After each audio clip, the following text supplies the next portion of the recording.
Welcome today's host, Sarah Kemp, as she leads discussions on substance use disorder and the journey to recovery. You're listening to Redefining Recovery, a recovery revolution.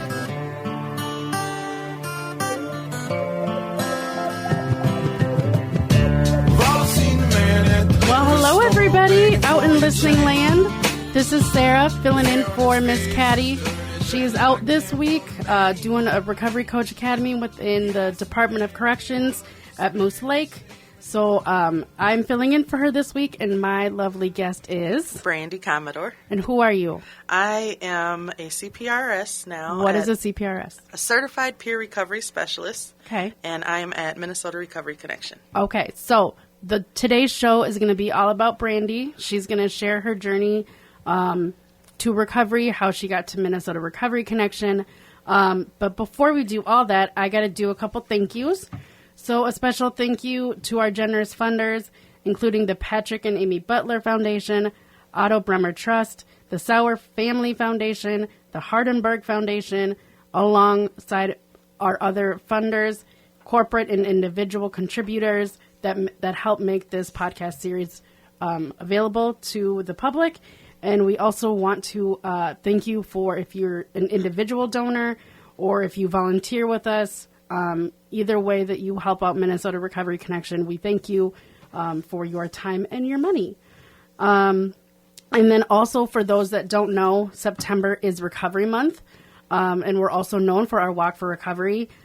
So we are inviting you to become part of our Walk for Recovery 2025. So we're asking you to join us on Saturday, September 13th at the Minnesota State Capitol grounds as we celebrate recovery, raise awareness, and unite thousands of Minnesotans to support hope and healing. We are working towards a $75,000 fundraising goal to make Recovery Month events like this possible. We also have our Rally Caps for Recovery. That's a Twins game. And we also have our Gratitude Breakfast with partnership of the Step Up program with Augsburg.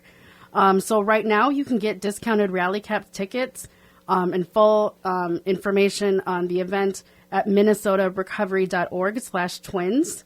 And also, whether you walk, cheer, or give, you can make an impact for our Walk for Recovery. So you can visit minnesotarecovery.org/walk to either register or to do a donation. But just know that together we can make this the biggest walk for recovery ever. Let's walk for hope and change and walk for recovery. Okay. Hoofta. That was a lot. My gosh. But just know that we are appreciative of all of our listeners because we couldn't do this without you. So, Brandy. Yes. What is right with you today? What is right with me today is I worked at Minnesota Recovery Connection today, and I'm here with you, and I'm very appreciative for that. Okay. What is right with you, Sarah? I think what's right with me today is I get to host this show. When Caddy asked me originally, I wanted to say no because it makes me nervous a little bit. But the closer it got, the more excited I got to do it because I don't get to do things like this that often. I mean, I come on with Caddy and stuff like that, but I don't know, be the fancy pants leader of this whole thing. It's kind of cool. So, okay. So, like I said earlier, today's show is going to be all about Miss Brandy, her recovery journey, how she got to Minnesota Recovery Connection. So, Brandy, why don't you start telling your story about who you are, how you got here, all that stuff. Okay, so my name is Brandy, and I am a 46-year-old mother and grandmother. I have 2 grandchildren. I have 4 daughters, and they age from 30, 25, 16, or 17, and 11. And then I have 2 grandkids as well. I never thought you had grandkids. When she told me that, I was like, no, you don't. Nobody believes me or that my oldest daughter is 30. I did not believe you when you told me. Yep. I am my daughter, our oldest and I, we are 16 years apart. I had her early. And so she now has my grandkids. So, yes. How I got to Minnesota Recovery, I started volunteering back in, I want to say, February of 2025 is when I started volunteering, because I had a conversation with, I was having a conversation with my therapist via Zoom, and with mental health, with going through recovery, my recovery journey, I was put on disability, on Social Security disability. And I did that. Thought that was, sweet. Thought life was going to be great. I don't have to work again. I don't have to have those pressures. And through my recovery journey of no use, and it'll be 5 years in December. Yay! Yes. That's awesome. I was getting restless. I had felt like I had done all the classes, all the DBT, CBT, everything that I could almost do through therapy to get myself healed. Getting, with having no use, I was restless. Mm-hmm. And so she mentioned to me, she said, have you ever heard of being a peer recovery specialist? And I was like, a what? And so I didn't know what it was. A lot of people still don't know what a peer recovery specialist is. I had never heard of it. And she's like, there's peer recovery specialists. She said, you have learned experience. You have lived experience. Yep. And she said, have you thought about volunteering or getting back out there? And I was scared. I was like, nope. Yeah. But I was like, that's something I want to do. I feel like I've been doing this my whole life with different individuals that I thought were friends, maybe not so much, or people. And I was like, you can do this? And so I said, this is what I want to do. Mm-hmm. I'll never forget that. I said, this is what I want to do. She said, well, take it slow, think about it. I said, no, that's what I want to look into. You knew right away this is something that you were passionate about. Yes. Before even doing the training and anything. 100%. Wow. Yep. And so her and I were meeting bi-weekly, and I said, I'm going to look into this. When we got off of our session, I Googled peer recovery specialist, and there were a few options in the Twin Cities, but Minnesota Recovery Connection came up first. So I looked at it. My heart just felt that's where I was supposed to be. Went to the website, and that's when I signed up for volunteering. Wow. I didn't know that. Mm-hmm. That's so cool. Yep, that's what I did, and that's when I started volunteering, or started signing up for the volunteer class and the training. What are you? It was so when I did the let me back up. When I did I signed up for I want to be a volunteer. Yep. Then I got an email real quick back. I was like, oh, I like that about Minnesota Recovery Connection. They email you back where you don't get lost in the crowd. You probably got an email from me. I might have. And then I to do the it was the training, I want to say, for volunteering. The orientation. Yep. So then I did the volunteer orientation, and I told the person who did the orientation, I said, this is what I want to do. I said, when we get off the orientation, I said, I'm going to call you back because I want to know the next steps. I found my purpose. This is what I want to do. Mm-hmm. And then so started volunteering, met you, Sarah, and then I was doing volunteering. And then after that, I was like, they have a recovery class? I want to do that. Yeah. I want to do the recovery class. And I was a little intimidated, like, is this something I can do? I've sat in the house in my apartment for about 4.5 years now. Is this something I want to do? Then did the 46-hour classes with Caddy, and you were in there as well. And then, do you want me to keep going? That leads up to... Can you do like a snippet of it? Yeah, and so then I did the class, and after I did the class, the 46-hour training class, I was like, this is something I know for sure I want to do. Yeah. And now, look at where you are. And now, yes, I am a seasonal worker. I went and got certified as of last Friday. Yay. I am a certified peer recovery specialist, and now I'm doing seasonal work at Minnesota Recovery Connection, and I'm actually getting income now. Yes. And it's amazing. We were talking about that on the way over here, how just finding your purpose can make a huge difference. Huge.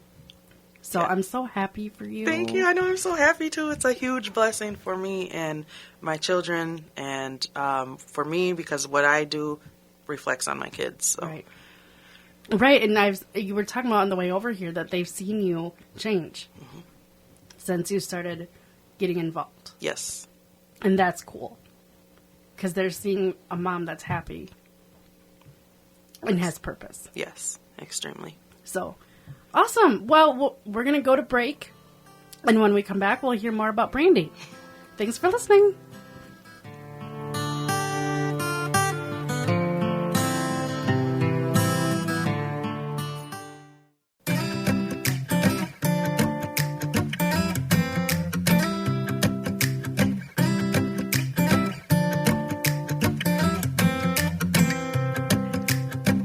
this guitar and Doesn't this six song strings. make you think of the summer? It does. It makes me happy. Like, I know. We were just like bobbing our head in here, like just enjoying the moment. It does. I will say it every time. The song is summer to me. Well, welcome back to Redefining Recovery, a recovery revolution. I'm here with Brandy Commodore. Okay, so Brandy, I am wanting you to share your story as much as you're comfortable with. Okay. And we'll just have a conversation. Okay. Well, so my story starts, I became a mother at 15, delivered my daughter at 16,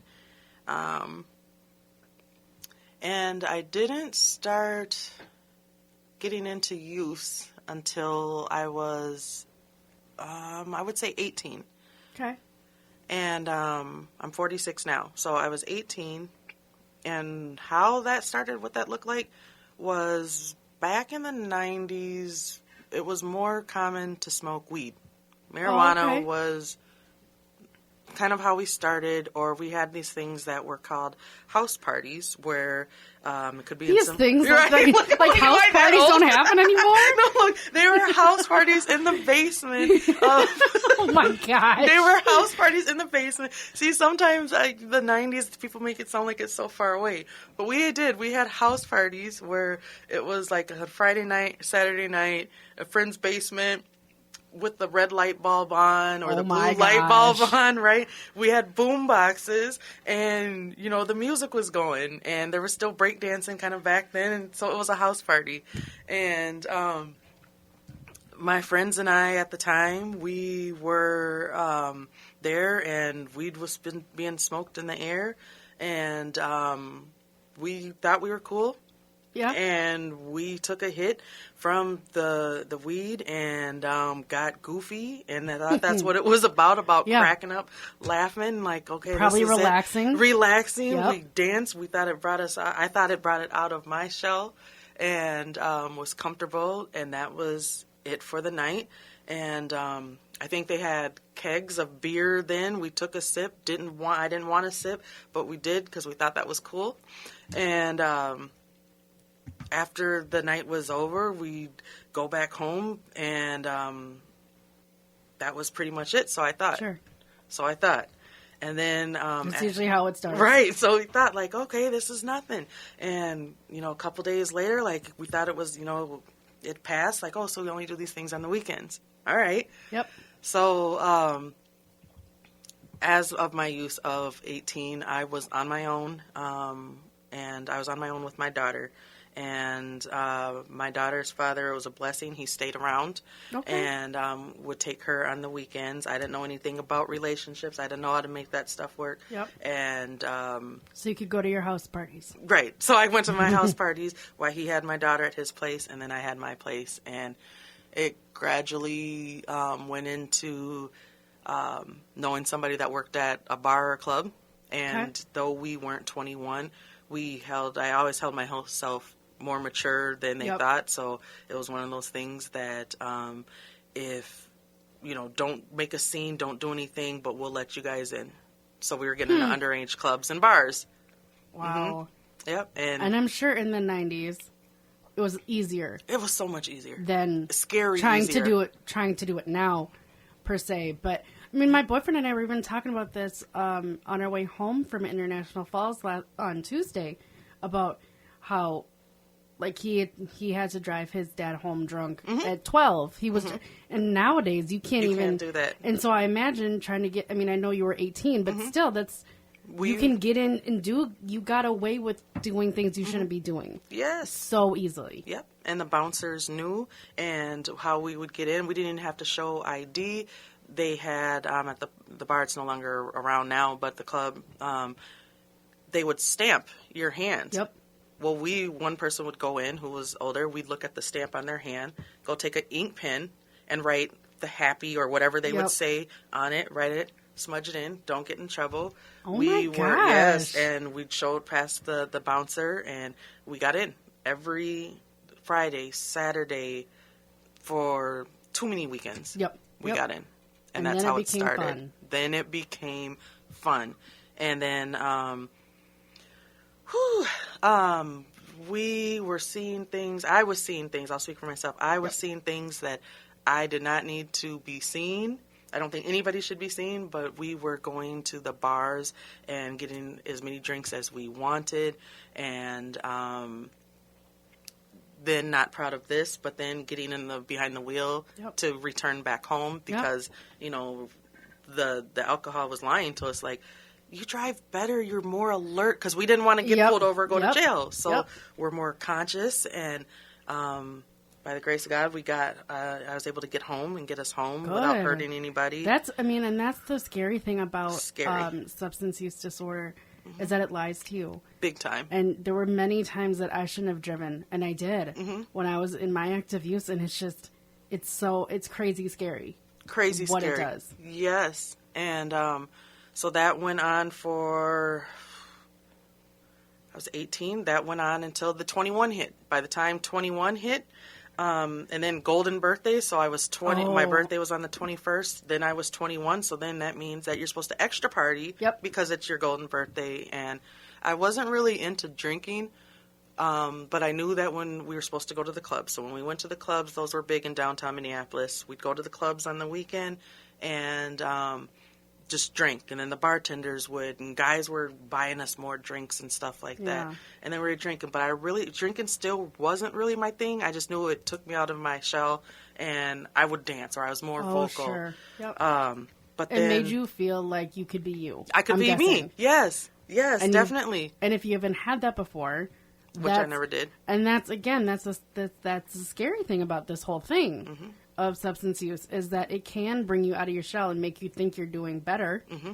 But in reality, it might not be. It was not. It was all going to catch up with me. Little did I know. And then it went to being 21.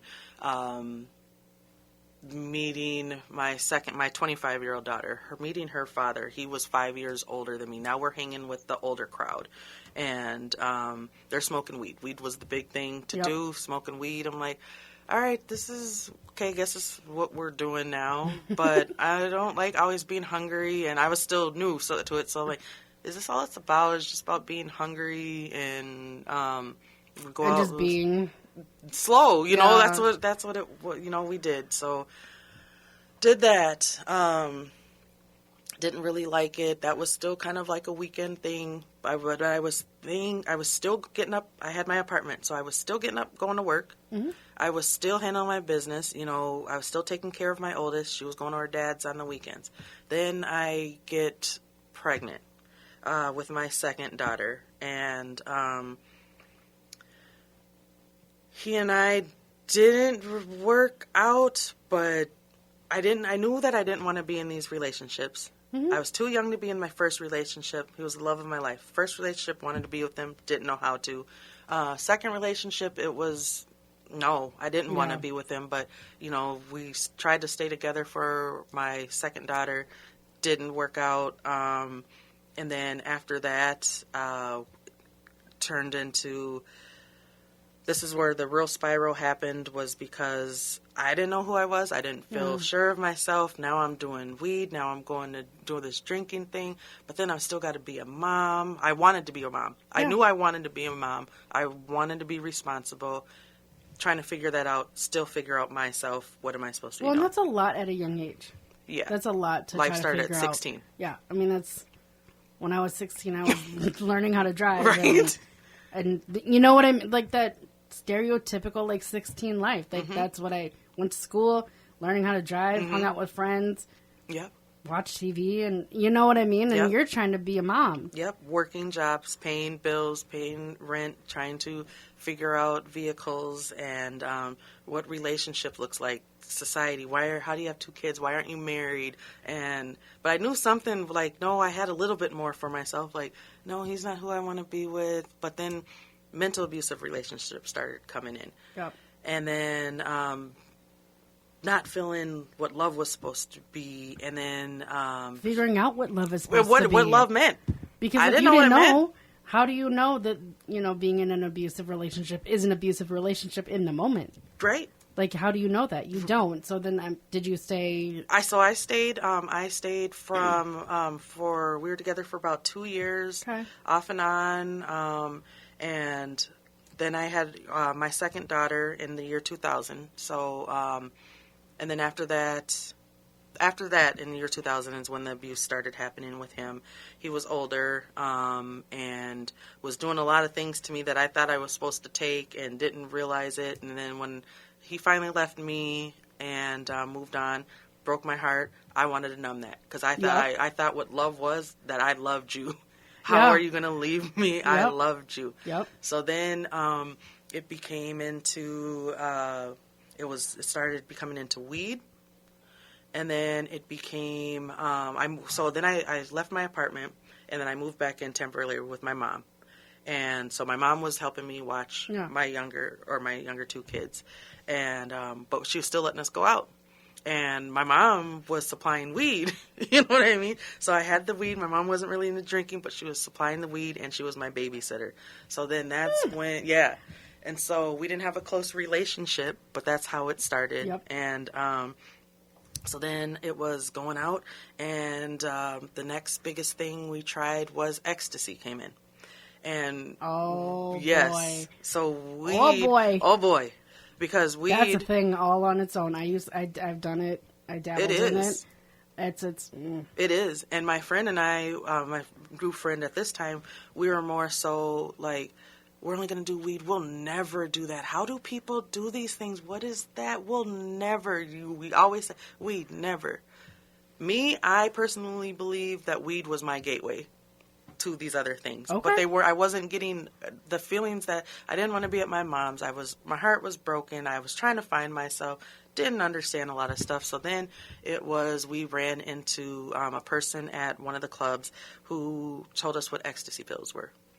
And so we bought one, and it was super easy to get. We bought one. We went home that night after the bar, and she took one, I took one, and we really just sat there. It was just her and I. No kids were around. We just sat there and just looked at each other, kind of how we're sitting right now, played some music, and waited for whatever this experience was to kick in. And all I know is when it kicked in, I liked it. Yep. And it took us away. It was kind of like, we called it the confession pill. Where I've heard people call it that because when people have taken ecstasy, it makes them talk. Yep. It makes people feel better. It makes them feel closer to people. Yeah. Mm-hmm. I mean, yeah. It was a lie. It is. But it did. We didn't know it. We didn't know it. And we were not an ideal living situation she was going through. I was going through.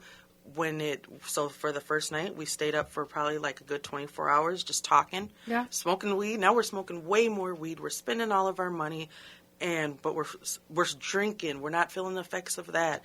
And so we're combining all those stuff. We tried that for a week straight. And then after the week, okay, what else is next? This is boring. Yeah. I tell you, I think I said this last week on the show. But the reason one of the reasons people continue to use substances is because you want that first feeling. Mm-hmm. You wanted that first feeling of again. When you had that first pill of ecstasy. Mm-hmm. You wanted that feeling again. So how do I get it? Yeah. If I'm not going to do ecstasy, like if ecstasy is not an option anymore, what can I do to get that? Definitely. And chase that feeling. That was so accurate. Trying to find that first feeling and then building up a tolerance to it. Like, this isn't working. Don't really want drinking. Don't like the sick feeling. Don't like that. Wasn't it? Weed was all right. That's there. But it was boring. So as time was going by, we just didn't feel like enough. Wanted that happy, high feeling.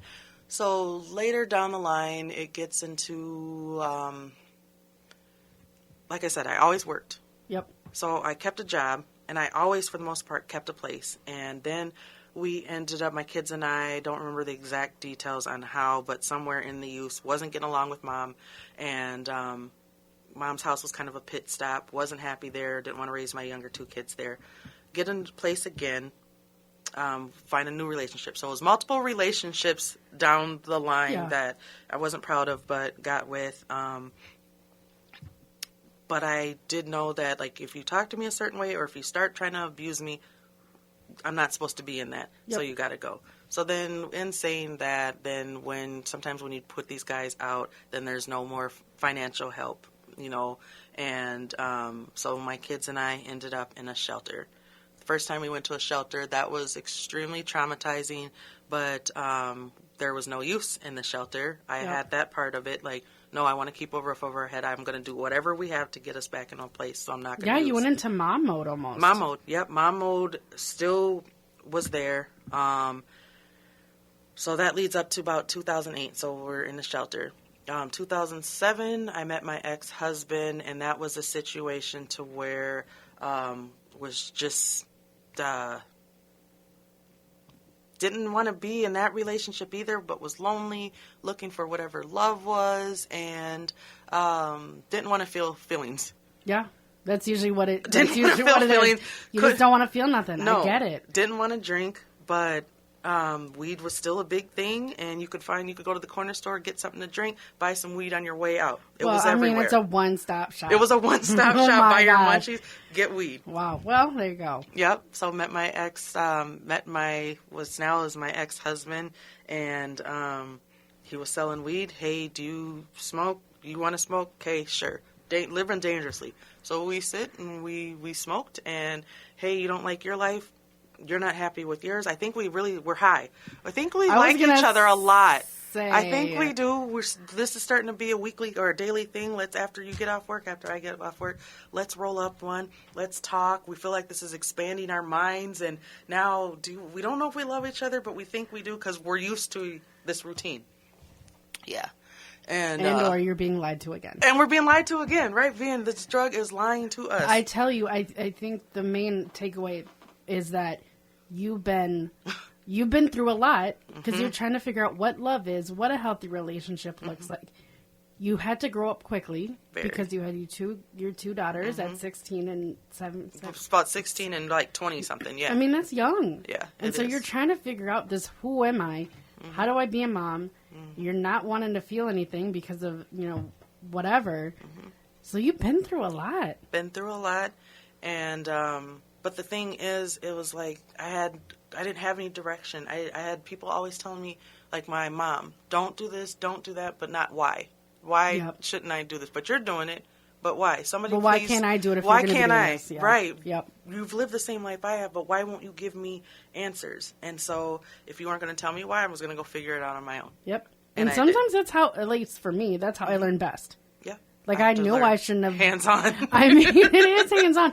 But I also knew I shouldn't have been experimenting with meth, but I did. You know what I mean? And then, we all know my story.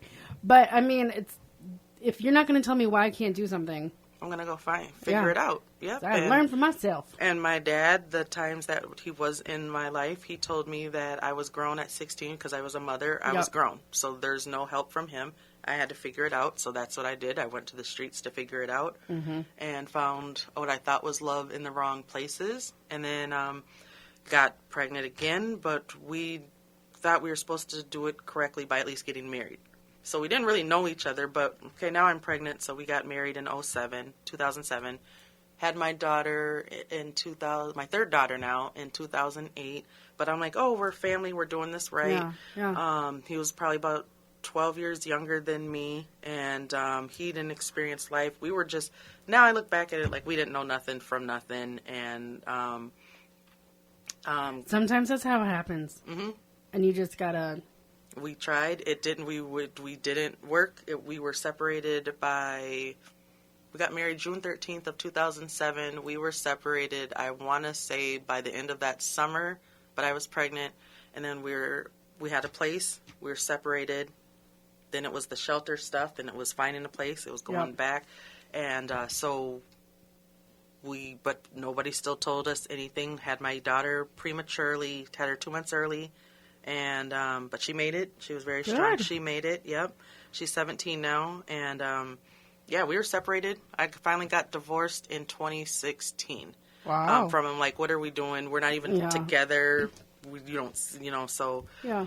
then things became more real for me. And well, yeah, because you have 3 kids now. Now I have 3 kids. I'm on my own. We're back in the shelter again. Well, and then now 3 times in the shelter. Well, and probably now you're thinking that I really don't want to feel anything. I don't want to feel anything at all. My mom, there was no going back to her house. We were literally on our own. And so this final time, we had went to a shelter, and even the shelter lady, she's like, I've taken you in this many times. What are you going to do? And I was like, I'm going to do it. I'm going to bounce back. I always do. Mm-hmm. And we went to the shelter, and I have 3 kids. It's a trial basis of we have a couple weeks to figure out where we're going to live. I have to hurry up and find a new job because I was just bouncing jobs. You know what I mean? I didn't. I feel like that's the MO. That's yes, the MO. I had so many jobs. Yeah. Yeah. And so then after that was in the shelter, like, okay, it started becoming real. It was starting to be too much pressure. I want to be a mom, but everybody's downing me. My kids' dads are now downing me. Now I have 3 kids. I'm a single mom, and trying to figure this out. Something with my mental, it just didn't feel, I was tired. Yeah. Literally, I was literally worn out, that's tired. And that's a lot to take on by yourself. Yes. That's a lot. I felt the world was against me. So I met a person. My kids were at school and daycare. I was at the shelter, and I met a person who the rules at the shelter were not to smoke, and I was like, okay, I'm not going to. And if you guys do drug tests or whatever, nope, it's not going to be in my system. A person at the store, a different store, introduced me to K2. My the goodness, synthetic woman. weed. Yes, with synthetic weed. He said, try this. Here you go. And you were like, okay. Okay. He's like, it doesn't show up in your bloodstream. Lies. Right. Lies. So this individual, he said, if you want to try it, here's my number. And I was like, okay, well, I'll keep it for when I get out of the shelter. I'm going to try and follow the rules. But let me just, he said, do you want to hit it once and try it? And I was like, sure. So I was like, yep, I'll hit it once. And then when I get out of the shelter, I'll keep your number and call you back. Yep.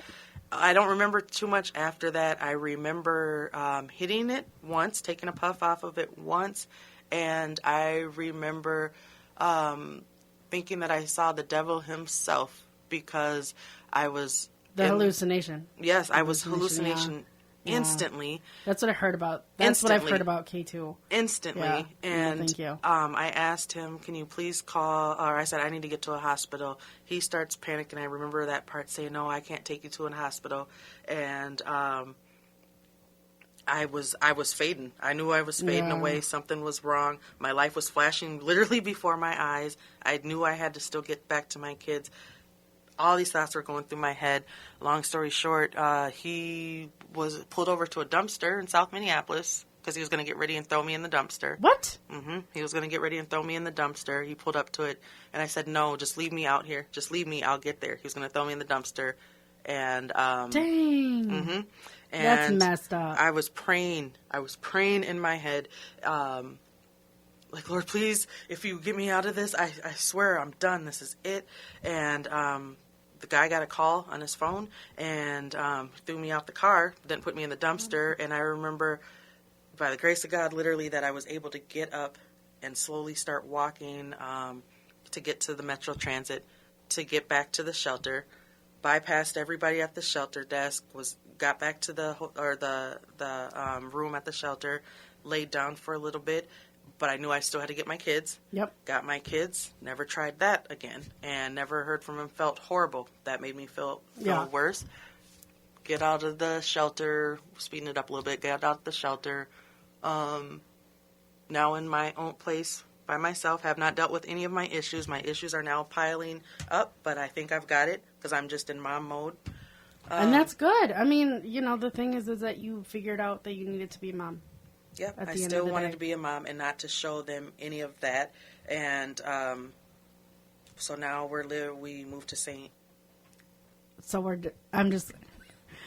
so let's hear a little bit more and then we'll go on a break. So then we moved to St. Paul. We get our, we're back in our final place, and I'm thinking everything is going good. And was not using at that time. Good. Yes. Well, it's a lot. It is a lot. Oh my gosh. It's a lot. I do appreciate Brandy, though. We're going to take a quick break. And then when we come back, we'll hear the rest of Brandy's story and how she got to Minnesota Recovery Connection. Thank you. Yes.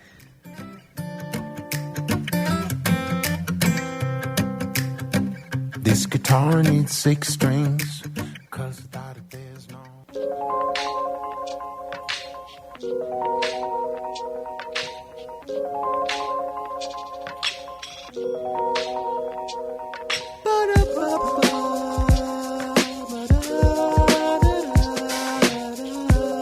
Welcome back to Recover. Oh my gosh. What is the name of my show? Not my show. Oh my gosh. Caddy's going to be so sad. Redefining Recovery, a recovery revolution. Oh my gosh. That sounded just as goofy as Caddy and I were last week on the show. So anyway, we are here with Brandy Commodore. And she's going to finish up her story, how she got into recovery, what she's doing next, because it's very exciting for her and for Minnesota Recovery Connection. So take it away, ma'am. Okay, so to sum that all up, so I went from drug to drug and get out the shelter. Still started dabbling, then got into meth. Meth was something that, this can sound horrible, but I truly enjoyed. So I thought, but I enjoyed it. I enjoyed it too. So I loved did it. that for years, and it wasn't the actual stereotype to where you always lose weight necessarily. I didn't. Nobody, unless I said later, like now through my recovery, nobody really knew until I decided I wanted to get help. I was tired of this. And so final long story short is was tired of it. I was finally, tired of dabbling and stuff. I wanted to hit my stuff on head on, and I wanted to be the best mom that I could, no longer a hypocrite. And so what I did was I got into therapy, did some DBT classes, CBT classes. My pathway was spirituality, so I found God through my recovery because I felt that's the only person that kept me going and showed me what my purpose was. Well, and I hope what you've taken away from all of it really is that you were doing the best you could for what you knew or what you didn't know. And you were just doing the best that you could. Definitely what I can finally say now comfortably. Like, I did the best with what I could and what I had. Because you know that saying that Caddy says. You don't know what you don't know until you know it, and then you know it, and then you do better. And do better. So I'm doing better now, and it's been 5. It'll be 5 years, December 20th of no use. What it came down to was, did I want to get right? Did I want to get help and conquer this, and get into different housing where I'd have more of a support system, or did I want to keep doing this? And I said, no, I wanted to do this. So December 10th of 2020 was the last day where I put everything down. I put meth down. I put cigarettes down, all of vaping, everything. I put that all down. And speeding up to now, this past February of 2025 is, like I said in the beginning, on how my therapist asked me about peer recovery services. Did I know what it was? I didn't. I started I did the orientation for volunteering at Minnesota Recovery Connection. Enjoyed it. Just to know, I never knew that there was a community for recovery. I sat in my apartment just kind of like, okay, I don't want to do this anymore, but I don't have a support system. Yeah. So Minnesota Recovery volunteering, to where I was starting to volunteer. I wanted to just be around you guys at Minnesota Recovery Connection. We've heard that before, too, because I feel like, at least in my experience, having that community makes a huge difference. Huge. When I first got into recovery the first time, I was like, I can do this on my own. I don't need anybody else. And that was a bull-faced lie. Yep. Because I had to reuse very quickly after that. But once you find your people and your community and the people that get you, it makes a huge difference. Yes. Because look where you are now. Right. And there was no judgments. And I feel like I have, just in passing, we're just a support system. Yeah. And I mean, it's pretty cool. From my experience, I've known Brandy since she started volunteering with us, and I've helped her with her journey of where she wants to be with getting applied to the class, volunteering, making sure she gets her hours in, all that stuff. And the growth that I've seen from you is so cool. Really? Thank you. It is so cool because what I love about my job is that I get to help guide people and figure out what they want to do in their recovery, right? And you figured it out. And you just used Minnesota Recovery Connection as your vessel to get there. Yes. And now you get to be a support for participants that come through our door. Yes. Or the referrals that we get from other organizations. Now you get to use your lived experience for the better. Yes. I found my passion, and it becomes almost too natural for me, and to where it's like I don't get drained at the end of the day. What I do is if I help another person, if I can help one more person, or if they've listened, it recharges me. Okay, that's good. Yeah. So I'm enjoying it. I think that's going to be something that will help take you into a sustainable career as a certified recovery specialist. Yes. Because if you love it, it makes a difference. I genuinely do. And it's also important you're taking care of yourself. Definitely. I definitely am. And Minnesota Recovery Connection. This is my thing, and I'm so grateful. Like I was telling you all the time. She's getting a little emotional. I always tell you I'm so thankful, and I'm it. so grateful. And my kids to see healthy mom, and I can't even imagine because I don't. My kids are 2 cats. Yeah. Oh, I have those too. But I can't imagine that feeling that you get when your girls see you. Yeah. And you're healthy, you're happy, you have your purpose again. Yes. Like you have all these things. Yep. And now they get to see a healthy mom. They do. And my 30-year-old is coming back into my life with my grandkids. And she's starting to understand that mom didn't know anything at 16. Yeah. And so she's watching my journey. Who knows anything at 16? Right. Let alone how to raise a kid. Right. And they're seeing that the accomplishments. And so when I got my certification last Friday, she was, she sent me a little heart emoji on my phone. And my younger two, they're seeing this, that mom's doing this and she's healthy. And that's awesome. It's huge. Brandy, look at you. I know, so blessed and happy. And I think, and I know Caddy talks about this and I talk about it too. This is what recovery does. Yeah. This is what recovery can do for people, is that it can get you your purpose again. It can help you find who you are as an individual, help you have that healthy relationship with your kids, your family. My community, people I see, myself. Yeah, so I mean, this is what recovery is, and this is why it's possible. Definitely. And I don't want anyone ever to think that it's not possible for them. It's definitely possible. Because if Brandy and I can do it... Anybody can do it. Exactly. Yes. Exactly. Because we both came out of unhealthy relationships, during our youth, and look where we are now. And if anything, I hope that we can provide hope for everybody that listens this week. Or every week. But, I mean, I don't know. I'm feeling very... motivational right now. And I don't know why, but it's coming out. But I just hope that, this show helps people realize that recovery is possible. Definitely possible. Please believe it's possible. Yeah, because it is. And we also want you to remember that Minnesota Recovery Connection is here for you. Yep. No matter where you're at if you're still using, if you're doing harm reduction, if you're recovery curious and you want to figure out what recovery is, what it looks like, what it can be, just know that we're here for you. We got wonderful people like Brandy. Always. To be there to support you and help you figure it out. So, Brandy, we got about a minute and a half-ish left. Do you have any parting words? Wisdom, I just want to piggyback what you said. Recovery, it's possible. In our darkest moments, we don't believe that we're ever going to see the light, but it is there. Minnesota Recovery Connection, we are there for you. And like Sarah said, if we can do it, you can do it, and we're there to guide you and help you.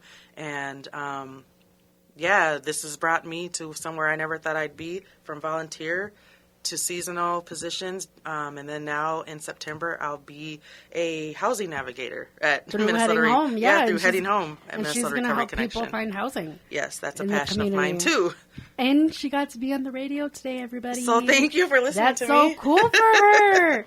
She was a little nervous. Very. When we walked down the stairs to come record this, she stopped and just looked at me. And it's like, you can do this.